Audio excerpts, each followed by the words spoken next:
নমস্কার, আমি ডক্টর অলোক পাত্র, সাইকিয়াট্রিস্ট। করোনা, লকডাউন এবং আমফানের মধ্যেই আবার আমাদের 24 মে এলো world schizophrenia day. World schizophrenia day আমরা জানি ওয়ার্ল্ড হেলথ অর্গানাইজেশন অনেক প্রায় বড় বড় মেজর অসুখগুলোর একটা করে পার্টিকুলার দিন ধার্য করে, যে দিনে আমরা ডাক্তারি প্রফেশনে এবং মেডিকেল রিলেটেড যারা আছি প্রত্যেকে অ্যাওয়ারনেস প্রোগ্রাম করি, সচেতনতা বাড়ানোর চেষ্টা করি। কারণ সাধারণ মানুষের সচেতনতা এবং সক্রিয় অংশগ্রহণ ছাড়া কোনো রোগ কন্ট্রোল করা বা প্রতিরোধ করা সম্ভব নয়। এমনকি সারা পৃথিবী এক না হলে পারে রোগকে আয়ত্তে রাখা কঠিন। চিকিৎসা মানে শুধু ডাক্তারের কাছে গেলাম আর ওষুধ খেলাম, এটাই চিকিৎসা নয়। চিকিৎসা মানে কি? রোগ পুরোপুরি সারাতে হলে বা কন্ট্রোলে রাখতে হলে কি কি করতে হয় সেটা করোনা দেখিয়ে দিয়ে গেছে। দেখিয়ে দিয়ে গেছে না, এখনো আছে, যে শুধুমাত্র ডাক্তাররাই চিকিৎসা করলে রোগ সেরে যাবে, শুধুমাত্র ওষুধ খেলেই রোগ সেরে যাবে, শুধুমাত্র বাড়ির লোক চেষ্টা করলে পারি, কোনো একটা বাড়ির লোক চেষ্টা করলে পারি, গোটা কমিউনিটি পার্টিসিপেট না করলে, যদি মিডিয়া পার্টিসিপেট না করে, যদি গভর্নমেন্ট কোনো স্টেপ না নেয় এবং ওয়ার্ল্ড ওয়াইড যে প্ল্যানিংগুলো নেওয়া হচ্ছে সেগুলো যদি ওয়ার্ল্ড ওয়াইড এক্সিকিউট না করা হয়, তাহলে পারে রোগ কিন্তু বাড়তেই থাকবে এবং কন্ট্রোলের বাইরে চলে যাবে। এবছরে হুড স্লোগান হচ্ছে do what can you do, অর্থাৎ আপনি যা পারেন, যতটুকু পারেন সিজোফ্রেনিয়ার জন্য করুন। আপনি কি করতে পারেন? আপনি অনেক কিছুই করতে পারেন, সেটা আমি আলোচনা করলেই বোঝাতে পারবো। যে রোগ সম্বন্ধে একটু যদি জানি, রোগ সম্বন্ধে অনেকেই জানে, বিশেষ করে যাদের পরিবারে এরকম রুগী আছে বা পাড়ায় রুগী আছে বা যারা চিকিৎসার সঙ্গে যুক্ত, স্বাস্থ্যকর্মী কিংবা সমাজকর্মী, তারা অনেকটাই এই রোগ সম্বন্ধে জানে। কিন্তু সাধারণ মানুষের এই সম্বন্ধে অনেক বিভ্রান্তিকর ধারণা আছে, ভ্রান্ত ধারণা আছে, কুসংস্কার আছে, স্টিগমা আছে এবং এমন কিছু আচরণ, এমন কিছু কাজ করে যাতে নাকি রোগ আরও বাড়ে। তো সেইগুলো নিয়ে আলোচনা করব, কারণ আগামী দিনে অর্থাৎ আগামী বছরে, এক বছর আমাদেরকে এইভাবে প্রত্যেককে পার্টিসিপেট করতে হবে। যেমনভাবে আমরা করোনাতে গিয়েছি, তেমনি সিজোফ্রেনিয়া প্রত্যেকটা ইলনেসের জন্য রুগীর সঙ্গে বাড়ির লোক, সমাজের লোক, পুরো দেশের মানুষ, সরকার, মিডিয়া, এনজিও, ক্লাব,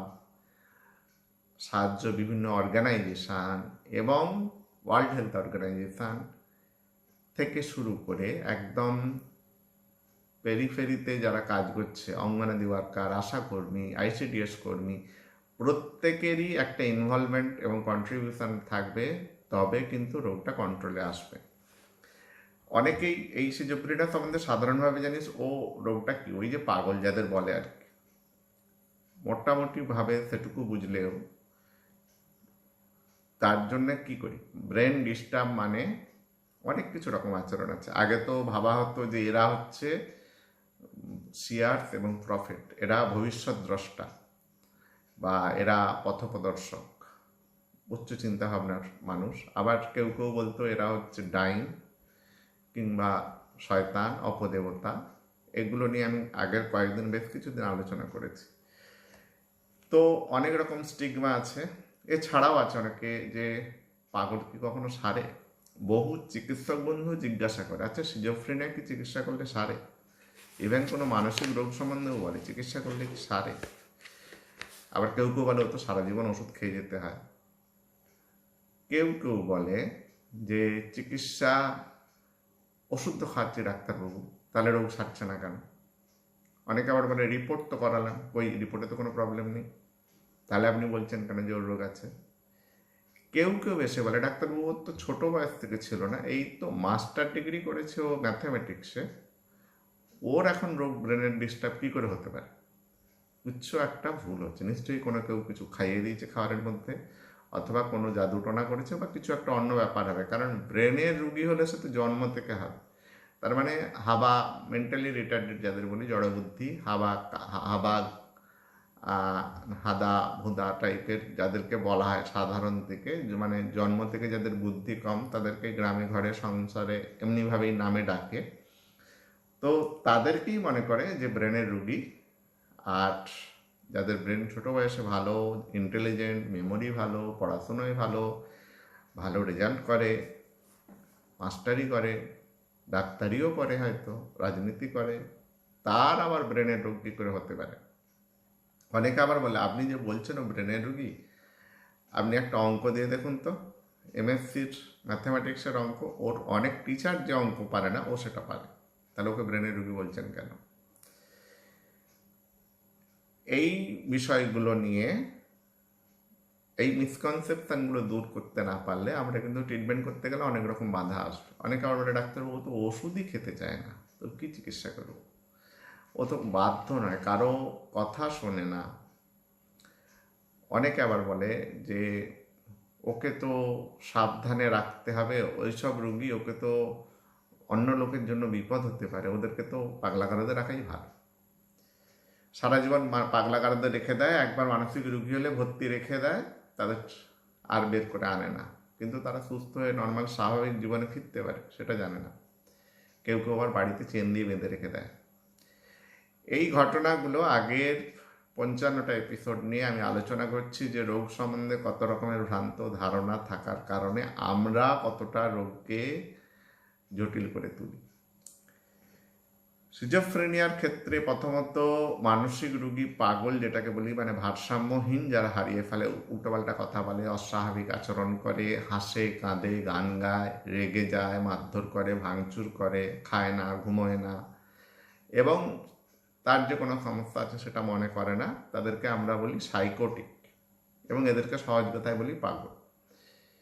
কিন্তু সব সাইকোটিকই কিন্তু সিজোফ্রেনিয়া নয়। সিজোফ্রেনিয়া, সাইকোসিসের মধ্যে সিজোফ্রেনিয়া ছাড়াও আরও অসুখ আছে, যেমন ম্যানিয়া আছে, মানে বড় বড় কথা বলা, অতিরিক্ত আনন্দ, অতিরিক্ত ফুর্তি, অতিরিক্ত সাজগোজ, অতিরিক্ত পয়সা খরচ, সেটাও এক ধরনের সাইকোসিস, ম্যানিয়া। ডিপ্রেশনে, অবসাদে ভুগছে যারা, তাদেরও অস্বাভাবিক আচার আচরণ হয়, তারা কিন্তু সিজোফ্রেনিয়া না। এছাড়াও আরও অনেক রকমের সাইকোসিস আছে, সেগুলোর থেকে সিজোফ্রেনিয়া আলাদা। অর্থাৎ সিজোফ্রেনিয়া তাহলে কি আলাদা করে আমাকে বুঝতে হবে। যখনই আমরা আবার কোনো পেশেন্টের ডাক্তারবাবুর রোগটা কি যেই বলে দিলাম সিজোফ্রেনিয়া, অমনি নেটে খুলে দেখে নিল, ওরে পাবে তো ভয়ঙ্কর রোগ, এর চিকিৎসা করে কী হবে, খুব হতাশ হয়ে যায়। অ্যাকচুয়ালি সিজোফ্রেনিয়া হচ্ছে, আমরা বলি, একটা ক্লাস্টার অফ ডিসঅর্ডার, একগুচ্ছ রোগ, হয়তো 100টা রোগকে আমরা একসঙ্গে সিজোফ্রেনিয়া বলছি, এবং তার প্রত্যেকটারই ট্রিটমেন্ট, কোর্স, আউটকাম সব আলাদা। অর্থাৎ কেউ হয়তো একবার হয়েই আর জীবনে হলো না, কারণ আবার হয়তো 2-3 বছর ছাড়া ছাড়া হয়, মাঝে ভালো থাকে। আবার কেউ আবার 2-3 বছর ছাড়া ছাড়া হয়, মাঝে ভালো হলেও পুরোপুরি আগের মতো হয় না। আবার কিছু লোক আছে, তারা সারা জীবনই ওষুধ খেয়ে থাকে, মোটামুটি ভালো থাকে, কিন্তু কখনো পুরোপুরি সারে না, বা পুরোপুরি আগের মতো হয় না। তাদের সংখ্যা কিন্তু কম। অধিকাংশের ক্ষেত্রে চিকিৎসা করলে সারে, কিন্তু চিকিৎসা করেও কেন ফল হয় না সেটা আমি এক্সপ্লেন করব। প্রথমেই বলি যে সিজোফ্রেনিয়ার কতগুলো সিমটম ক্লাস্টার আমরা বলি। একটা হচ্ছে যে পজিটিভ সিমটম বলি, নেগেটিভ সিমটম বলি, কগনিটিভ সিমটম বলি, ডিপ্রেসিভ সিমটম বলি, এবং অ্যাংজাইটি থাকে, তার সঙ্গে ডিপ্রেশন থাকে, ম্যানিয়া থাকে, অবসেশন থাকে। তো অনেকগুলো সিমটম একসঙ্গে হলে পারে, তবে তাকে বলা হয় সিজোফ্রেনিয়া। প্রথমে পজিটিভ সিমটমের মধ্যে ওই যে বললাম অস্বাভাবিক আচরণ যেগুলো বলি, সেটা খুব সহজেই চোখে পড়ে যায়। ডিসঅর্গানাইজড বিহেভিয়ার, মানে ওই অকারণে হাসছে, কাঁদছে, বেশি কথা বলছে, বা খুব কম কথা বলছে, অথবা একদম চুপ হয়ে গেছে, নিজের শরীর মানে পরিষ্কার থাকছে না, দাড়ি কাটছে না, চুল কাটছে না, স্নান করছে না, জামার শীতকালে খালি গায়ে, আবার গ্রীষ্মকালে জামার উপর জামা পরে ফেলছে, এখানে ওখানে ঘুরে বেড়াচ্ছে বনে জঙ্গলে। এই ধরনের যে আচরণগুলো, সেগুলোকে আমরা বলি ডিসঅর্গানাইজড বিহেভিয়ার। সেগুলো ছাড়া আর দু রকমের অস্বাভাবিক চিন্তাভাবনা তাদের মধ্যে হয়। একটাকে বলা হয় ডিলিউশন, আর একটা হচ্ছে হ্যালুসিনেশন। ডিলিউশন মানে একটা ভ্রান্ত বিশ্বাস, এবং যার যুক্তি নেই অথচ রুগী মনে করে। যেমন রাস্তায় গেলে মনে করে যে আমাকে নিয়ে সবাই আলোচনা করে রাস্তায়, ডিলিউশন অফ রেফারেন্স। অথবা ওরা আমার ক্ষতি করার চেষ্টা করে, সবাই, বাড়ির অন্যান্য লোক বলছে না কেউ তো ক্ষতি করার চেষ্টা করে না, ক্ষতি করার চেষ্টা করে।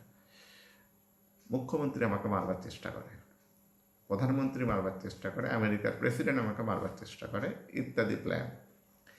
কেউ কেউ বলে রেডিও টিভিতে আমাকে নিয়ে আলোচনা হচ্ছে, এটাও রেফারেন্স। আবার কেউ কেউ বলে যে আমার খাবারে বিষ মিশাচ্ছে, আবার কেউ কেউ বলে দূর থেকে আমাকে মেশিন দিয়ে কন্ট্রোল করা হচ্ছে, dilution of control.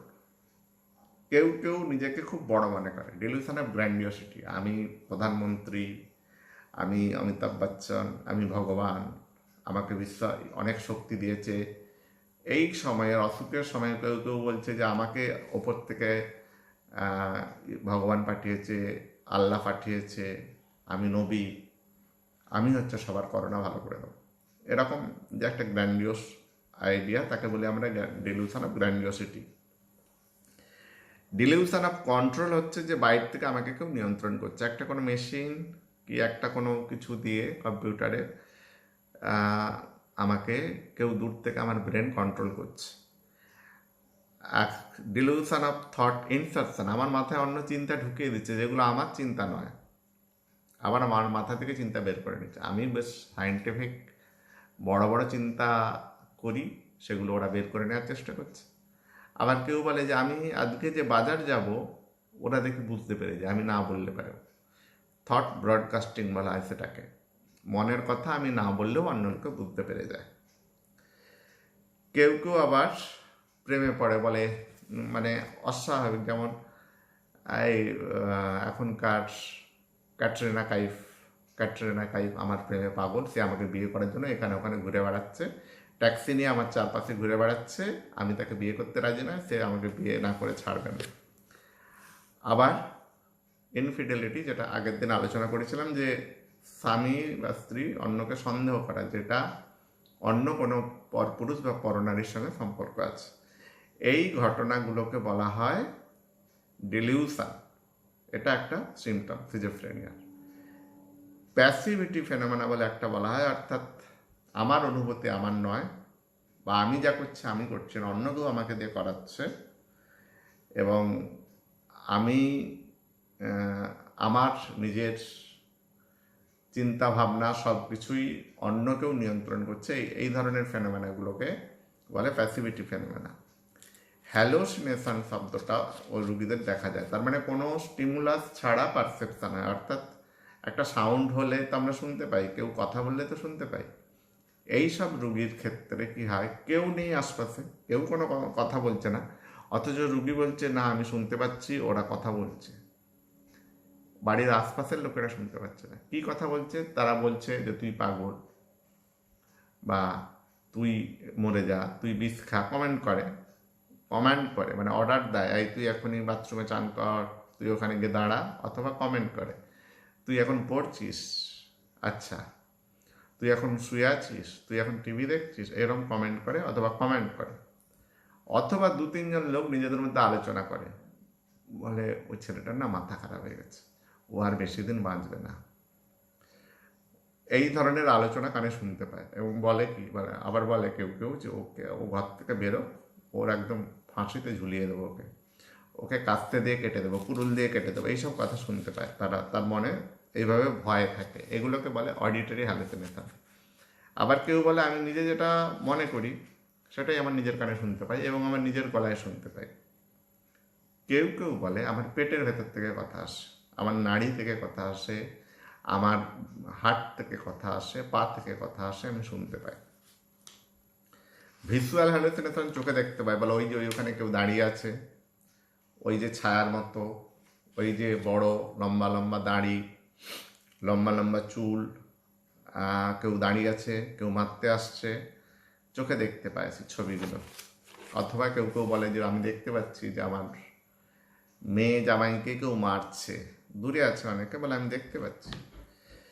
Tactile hallucination হচ্ছে টাচ করে, বলে আমার গায়ে কেউ সুড়সুড়ি দেয়, কেউ ছুঁচ ফোটায়, কেউ আমার যৌনাঙ্গে লিঙ্গ প্রবেশ করে আমার সঙ্গে মেলামেশা করে, কেউ আবার রড দিয়ে খোঁচায়, এই ধরনের সব অনুভব। আবার কেউ কেউ বলে না, আমার সঙ্গে পুরোপুরি রাত্রে আমি যখন থাকি শুয়ে, আমার সঙ্গে কেউ একজন এসে পুরোপুরি শারীরিক সম্পর্ক করে চলে যায়। অলফ্যাক্টরি হ্যালুসিনেশন সবসময় বলে যে নাকে একটা গন্ধ আসছে, পচা পচা গন্ধ, চারদিকে পচা পচা গন্ধ। কেউ কেউ আবার মিষ্টি ফুলের গন্ধ পায়, কেউ আবার বলে সবসময় ওই সিমেন্ট বা ধাতুর গন্ধ শুনতে পাই, বা সাদা স্রাব বা মেয়েদের মেন্সের গন্ধ পাই। এবং এই ধরনের, অর্থাৎ কোনো স্টিমুলাস নেই তবু পারসিভ করা, তাকে বলা হয় হ্যালুসিনেশন। এছাড়াও রুগীর আরও কতগুলো, এগুলোকে বলছি আমরা পজিটিভ সিমটম, যেগুলো এখনো প্রতি বললাম। কিন্তু এরপরেও রুগীর কগনিটিভ কিছু সিমটম হয়, অর্থাৎ ইম্পেয়ারমেন্ট, কগনিটিভ ইম্পেয়ারমেন্ট হয়। মানে এইসব রুগীরা কথা বললে, একটা কথা বললে তার উত্তর দিতে দেরি করে, মনোসংযোগ কম, মনে রাখার ক্ষমতা কম, একটা কিছু চোখে দেখলে মনে থাকে না, ভুলে যায়, কথা মনে তৈরি কম হয়, এবং সব কিছু বোঝার শক্তিও কম। লোককে দেখলে বা পরিস্থিতি দেখলে বুঝতে পারে না যেটা কিসের পরিবেশ, হয়তো সেটা খুব দুঃখের পরিবেশ, কেউ মারা গেছে, তার সেই পারসেপশনটা হয় না, সে হা হা হা করে হেসে উঠল। এই যে আচরণগুলো, এদের হচ্ছে কগনিটিভ ইম্পেয়ারমেন্ট। এগুলো কিন্তু এমনি ব্রেন ডিসঅর্ডারে হয়, অর্থাৎ মাথায় চোট লাগলে বা জন্ম থেকে বুদ্ধি কম হলে তাদের হয়। সিজোফ্রেনিয়া রোগীর ক্ষেত্রেও কিন্তু কগনিটিভ ইম্পেয়ারমেন্ট কিছুটা থাকে। এবং নেগেটিভ সিমটম সব থেকে বেশি ইম্পর্টেন্ট। মানে নেগেটিভ সিমটম মানে অ্যাভলিউশন, কিছু করার ইচ্ছা নেই, আমি কাজ করব না, বয়স হয়েছে আয় উপায় করবি, চাকরি আছে তো ডিউটি যেতে হবে, স্কুলের টিচার, স্কুলে পড়াতে যেতে হবে, কিছু করবো না, চুপচাপ বসে থাকা, ঠেলে ঠেলে পাঠানো। অ্যানহেডোনিয়া, কোনো তাতে কিছুতে আনন্দ পায় না। বাড়িতে একটা উৎসব হচ্ছে, অনুষ্ঠান হচ্ছে, তাতে কোনো আনন্দ নেই। সোশ্যাল উইথড্রয়াল, কারোর সঙ্গে মিশবে না, চুপচাপ ঘরে বসে থাকবে, বাড়ির লোকের সঙ্গেও কথা বলবে না, বাইরের লোকের সঙ্গেও কথা বলবে না। অ্যাফেক্টিভ ব্লান্টিং, অর্থাৎ কথা বললাম একটা জোক শোনালাম, কোনো তেমন হাসলেও না, কিছু না, ঠিক রেসপন্সটা নেই। অ্যালোজিয়া, কথা খুব কম বলে, 7টা কথা বললে একটা কথার উত্তর দেয়। এবং নিজের চলাফেরা খুব যেন স্লো, এবং গুটিয়ে থাকে, সবার সঙ্গে মেলামেশার ক্ষমতাটা তার মধ্যে কম। তো এই নেগেটিভ সিমটমগুলোর ক্ষেত্রে বলতে হবে যে নেগেটিভ সিমটমগুলো রোগের যেমন যতটা আছে, তার সঙ্গে বেশ কিছুটা হচ্ছে আমাদের অ্যাটিটিউডের। অর্থাৎ এই রোগীদের যেমন কি হয়, এরা মানুষের সঙ্গে মিশবার ক্ষমতা বা কাজ করবার ক্ষমতা এদের কম। অ্যাকচুয়ালি কেন সিজোফ্রেনিয়া হয়, এর একটা থিওরি হচ্ছে যে একটা বয়সের পরে আমাদের তো সোশ্যাল বা অকুপেশনাল একটা দায়িত্ব নিতে হয়। আমি বড় হয়েছি, এবার আমাকে আয় পায় করতে হবে, কাজে যেতে হবে, ফ্যামিলির রেসপন্সিবিলিটি নিতে হবে, 5 জনের সঙ্গে মিশতে হবে, আয় পায় করতে হবে, বিয়ে করতে হবে, সংসার করতে হবে। এই জিনিসটা আমার ক্ষমতার জন্য বাইরে চলে যাচ্ছে, এই রকম অনুভব হলে পারেই কিন্তু এই অসুখটা আসে। ফলে তখন সে এমনি একটু গুটিয়ে থাকছে। সেই অবস্থাতে যদি তাকে বাড়ির লোকজন ঠিকভাবে ট্রিটমেন্ট না করায় বা গাইড না করে, যাতে সে আবার আর 5 জনের মতো স্বাভাবিক হয়, তাহলে তো সে তার রোগ বাড়তেই থাকবে। যেমন সিজোফ্রেনিক রোগীদের ক্ষেত্রে বলে এরা আনন্দ পায়, কিন্তু এদের অ্যান্টিসিপেটরি প্লেজারটা নেই। তার মানে যে পুজো আসছে আমাদের সবার একটা বেশ মনে আনন্দ, তার কিন্তু সেটা তাদের থাকে না। কিন্তু যখন পুজো এলো, সবাই ঠাকুর দেখতে বেরোলো, তার তখন মজা লাগে। বা খেলতে যাব ভেবে যে মনে আনন্দ সেটা তার হয় না, কিন্তু খেলার মাঠে খেলতে দিলে তখন খেলায় আনন্দ পায়। অর্থাৎ সে আগ্রহ দেখাবে না খেলা দেখতে বা পুজো ঠাকুর দেখতে বেরোতে, সেটা তার পক্ষে ন্যাচারাল। কিন্তু বাড়ির লোক আমরা যদি তাকে না নিয়ে যাই, তাকে সেই মানুষের সঙ্গে মেলামেশা করবার ক্ষমতা তার কমে গেছে, কথা বলার ক্ষমতা তার কমে গেছে, কিন্তু তাকে যদি এড়িয়ে যাই খেলার মাঠে, তুই তুই কি খেলবি, যা মাঠ থেকে বেরিয়ে যা, তুই আবার বাইরেতে কি কাজ করবি, তুই এখানে এসছিস কেন, এই যে সব সময় তার যে একটা অক্ষমতা আছে সেটাকে আমরা যদি আরও বেশি করে কি বলবো এক্সাগারেট করি। একজন কেউ যদি ফিজিক্যালি হ্যান্ডিক্যাপ্ট হয়, আমাদের বাসে তো অনেক রিজার্ভ সিট থাকে হ্যান্ডিক্যাপ্টদের জন্য, রাস্তায় কেউ অন্ধ রাস্তা পার হতে না পারলে আমরা পার করে দিই। আমরা তো প্রতিবন্ধী যাদের বলি, এখন তো প্রতিবন্ধী বলা হয় না, বলা হয় ফিজিক্যালি চ্যালেঞ্জ, মেন্টালি চ্যালেঞ্জ। তো অন্যান্য যারা ফিজিক্যালি চ্যালেঞ্জ তাদের ক্ষেত্রে আমাদের অ্যাটিটিউড আলাদা, আহারে ওর পাটা নেই, ওর হাতটা নেই, এবং তাদের জন্য আমরা হেল্প করি। মেন্টালি যে হ্যান্ডিক্যাপ মতো, মেন্টালি হ্যান্ডিক্যাপ কথাটা বলছি না, আমি বলছি যার এই স্কিলগুলো নেই, ছোটো বয়স থেকে যে আনন্দ অনুভূতিগুলো ছিল, মানুষদের সঙ্গে মিশবার ক্ষমতা ছিল, ইচ্ছা ছিল, নিজের তাগিদ ছিল কিছু করবার, সে এখন যেন গুটিয়ে গেছে, কম কথা বলছে, কারোর সঙ্গে মিশছে না, কোনো কিছুতে আনন্দ পাচ্ছে না। সেই মানুষটাকে যদি আমরা একটু কোঅপারেট করি, ঠিক আছে আয় দলের মধ্যে খেলবি, আয় খেলার জায়গায় রাখি, তাকে যদি কাজের পরিবেশের মধ্যে রাখি, তাকে যদি নর্মাল সোশ্যাল সিচুয়েশানে রাখি, তাকে যদি পরিবারের লোক আরও বেশি করে ইনভলভ করি সমস্ত ফ্যামিলি ফাংশান, ফ্যামিলি রিচুয়ালে, তাহলে কিন্তু সে অনেকটা বেটার হবে।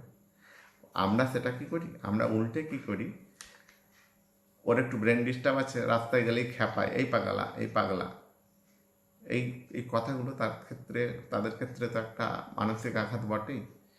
আবার কেউ কেউ বলে এই বিড়ি খাবি, বিড়িও দেয়, মদও দেয়, অনেকে খেয়ে মজা পায়। আবার অনেক রকম টোন টিটকিরি করে, বিয়ে করবি এই পাগলা, বিয়ে করবি, এইরকম এই যে কথাবার্তাগুলো, আমরা অ্যাটিটিউডগুলো, অনেকে তো রাস্তায় যারা ঘুরছে ঢিল মারে একটু, কেউ আবার মারধরও করে, টর্চার করে, বিড়ির ছ্যাঁকা দেয়, নোংরা থাকলে গায়ে কাদা মাখিয়ে দেয়, জলে ফেলে দেয়, এইরকম নানা রকম। যেহেতু তার প্রোটেস্ট করার পাওয়ার কম, যেহেতু সে কাউকে রিপোর্ট করতে পারবে না, ওর ব্রেন ডিফেক্ট আছে, ও যে কথা বলছে কেউ বিশ্বাস করবে না, ফলে আমরা এইসব আচরণ করি, এবং সে যে চিকিৎসা করলে সেরে উঠতে পারে সেই ধারণাটাও দিই না, বা সেই ভাবনাটা আমাদের নিজেদের নেই বলে সেরকম এক্সপেকটেশনও নেই, সেরকমভাবে তার কাছ থেকেও আমরা এক্সপেক্ট করি না। অনেক কিছু আচার আচরণ কাজকর্ম তাদের আমরা রেস্ট্রিক্ট করে দিই, না তুই একা বাইরে যাবি না, তুই কাজে যাবি না, গাড়ি ঘোড়া পার হতে পারবি না, সবাই যদি তাদের আটকে রাখি, তাহলে সে নর্মালটা হবে কি করে, তার যে ডেফিসিট আছে সেটা সে কাটিয়ে উঠবে কি করে। যদি তাকে পাগলাগারদে রেখেই দিই, তাহলে সে তো আরও তার নেগেটিভ সিমটম বাড়বে। যদি তাকে চেন দিয়ে বাড়িতে বেঁধে রেখে দিই, তাহলে তো সে তার আটকে আছে।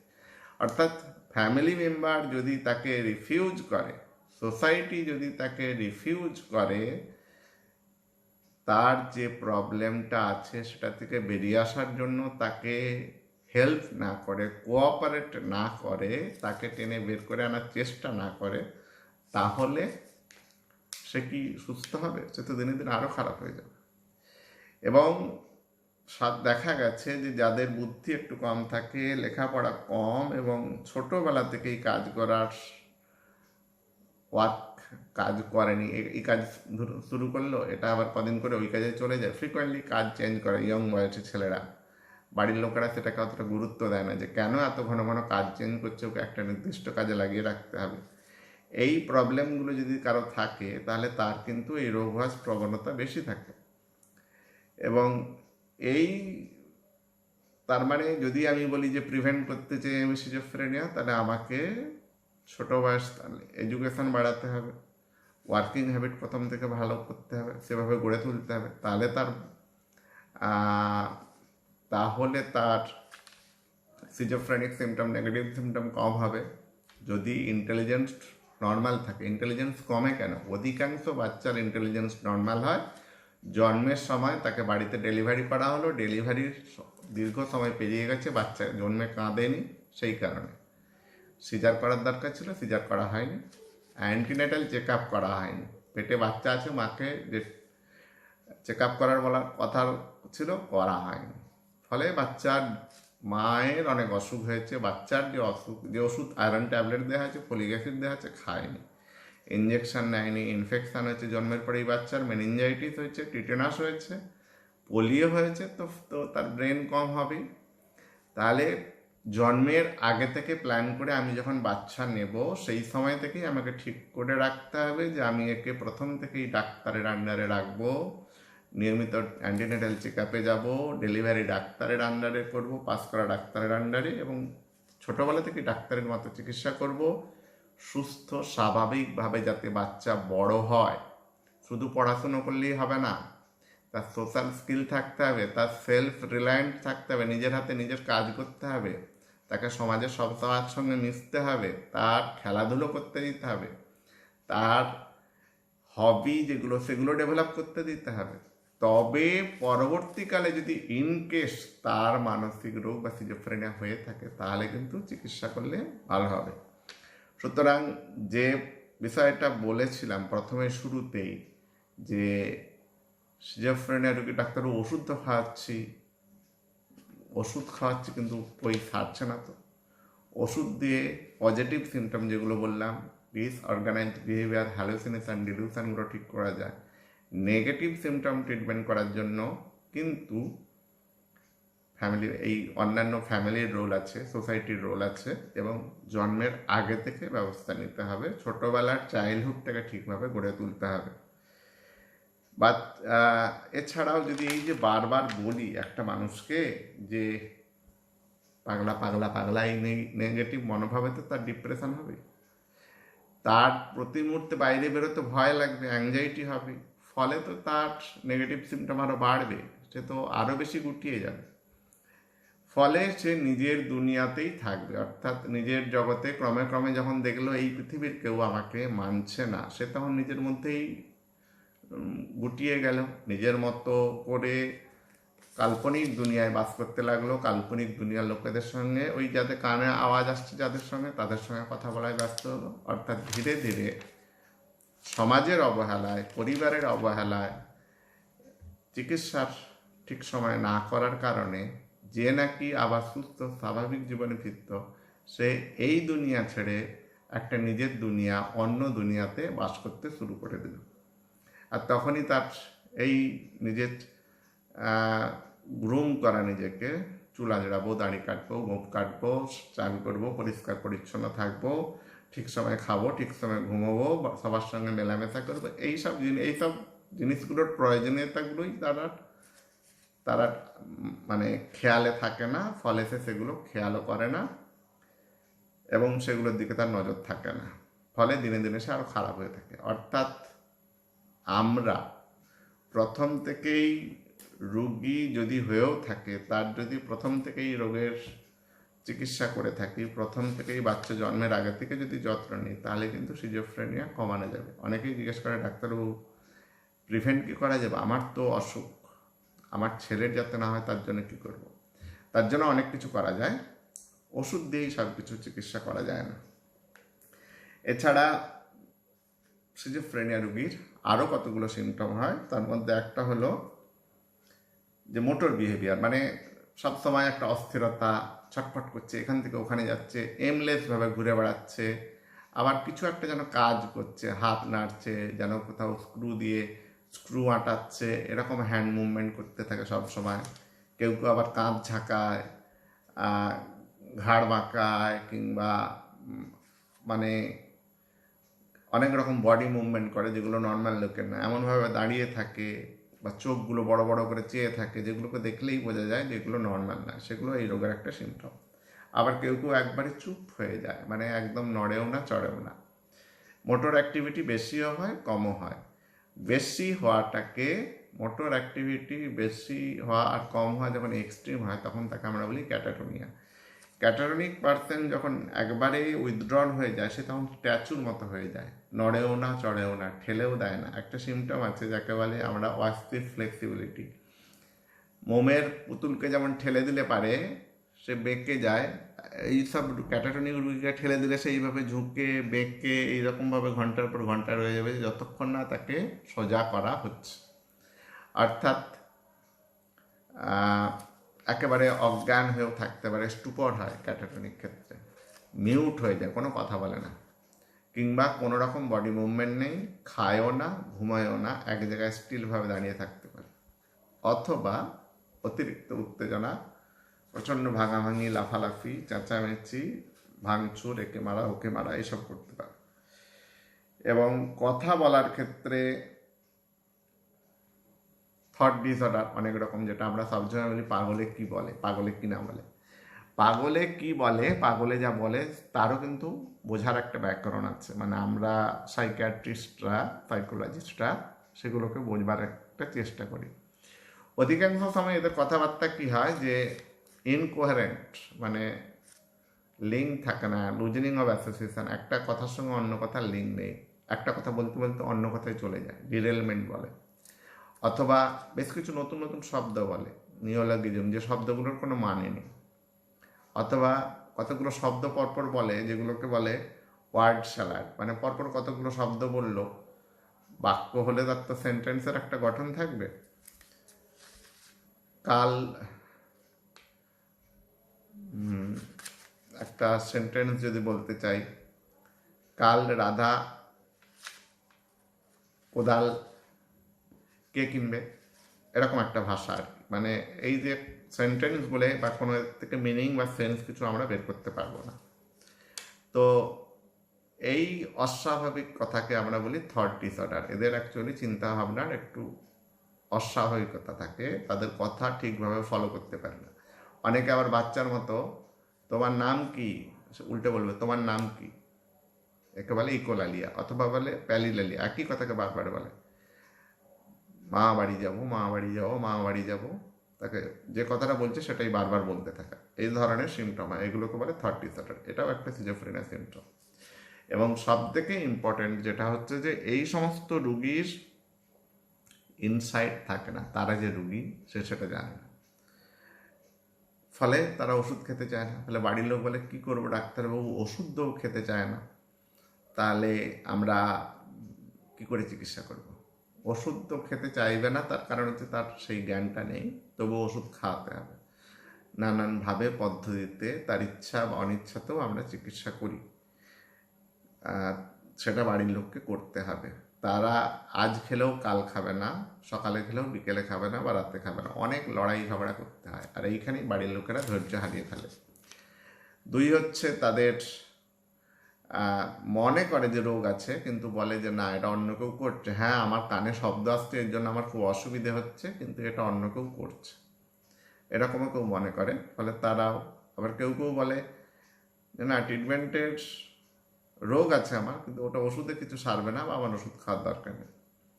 আবার কেউ কেউ রোগ সম্বন্ধে জানে এবং চিকিৎসকের কাছে আসে এবং ওষুধ খায়, পুরোপুরি তার ইনসাইট চলে আসে। অর্থাৎ ধীরে ধীরে যখন চিকিৎসা আমরা করতে শুরু করি, প্রথমে যখন তাকে ধরে বেঁধে আনতে হয়, পরে কিন্তু তারা নিজেরাই আসে, নিজে ওষুধ খায় এবং নিজে এসেই বলে ডাক্তারবাবু এভাবে আর কতদিন, আমি কবে ভালো হব, আর আমি কেন ওদের মতো হতে পারছি না, আমি কেন আগের মতো হতে পারছি না, সেটা বলে। সুতরাং সেই সময় অবধি কিন্তু বাড়ির লোককে সহযোগিতা করতে হবে। কেন এদের ট্রিটমেন্ট করতে হবে? কারণ না ট্রিটমেন্ট করলে পারে কি হচ্ছে, এক নম্বর হচ্ছে আগে তো বাড়িতে অনেক বাচ্চা ছিল, একজন বাচ্চা সিজোফ্রেনিয়া রুগী আছে, সেটাকে চিকিৎসা না করলেও বাকিটা দায়িত্ব নিত। এখন তো বেশি একটা বা দুটো ছেলে, কাজে তার রোগ তো চিকিৎসা করতে হবে। এবং চিকিৎসা করলে যখন সেরে যাবে তাহলে আমি রোগটা চিকিৎসা করব না কেন? বহু ডাক্তার, ইঞ্জিনিয়ার, বহু প্রতিষ্ঠিত শিল্পী, নামি দামি বিখ্যাত পরিচালক, বহু রাষ্ট্রনায়ক কিন্তু সিজোফ্রেনিয়া রোগী, এবং তারা ট্রিটমেন্টে থেকেই সব কিছু ভালোভাবে করছে। সুতরাং সিজোফ্রেনিয়া মানেই আর কিছু করার নেই, এটা ভাবার দরকার নেই। এবার লোকে প্রশ্ন করে যে এটা কি তারা পুরোপুরি কিউরেবল ডিজিজ? কিউরেবল নয়, ট্রিটেবল, কিন্তু ট্রিটেবল তো সব রোগী, ইনফেকশাস ডিজিজ ছাড়া সব রোগী এরকম।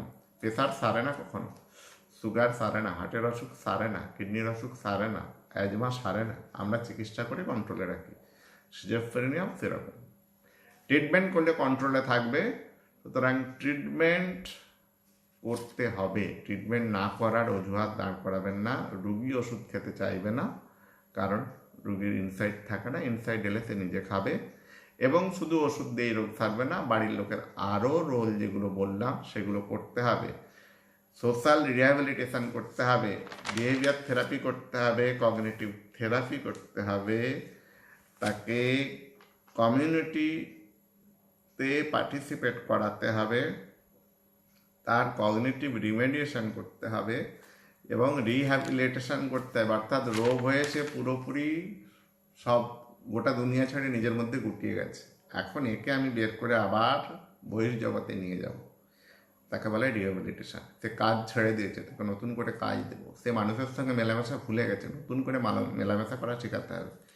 সে কোনো কিছুতে আনন্দ পায় না, তাকে আবার আনন্দ পাওয়া শেখাতে হবে।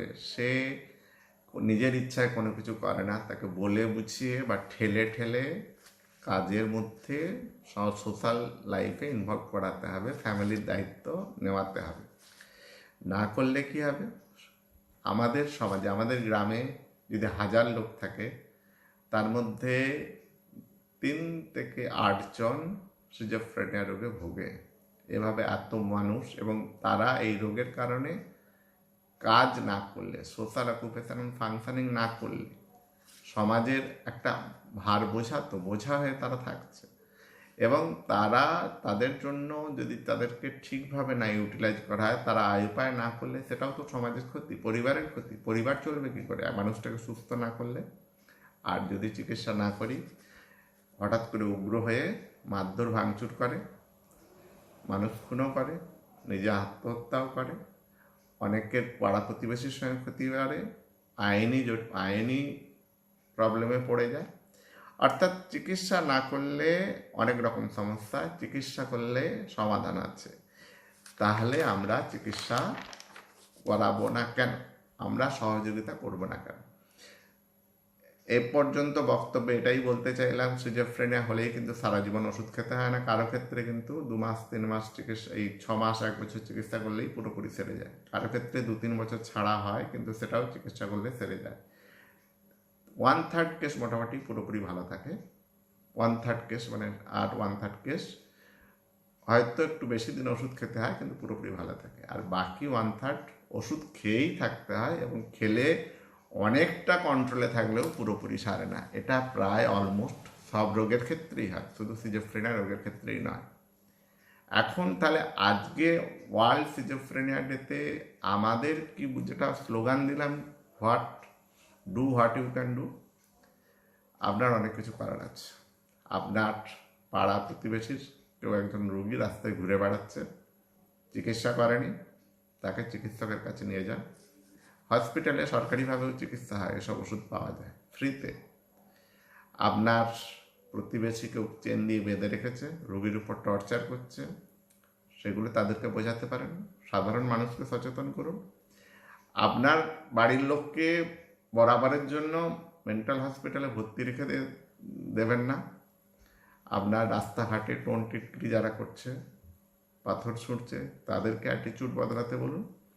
এবং আপনার পরিবারে যদি রোগী হয়, তাহলে তাকে রিহ্যাবিলিটেশনের জন্য কোঅপারেট করুন। সে একটা ফিজিক্যালি মেন্টালি হ্যান্ডিক্যাপ, কিছু তার ব্রেনের ফাংশন নেই, চলে গেছে, সেগুলোকে যাতে আবার সে ফিরে পায়, তার জন্য ফ্যামিলিকে কোঅপারেট করতে হবে এবং ফ্যামিলিকে অ্যাক্টিভ পার্টিসিপেট করতে হবে।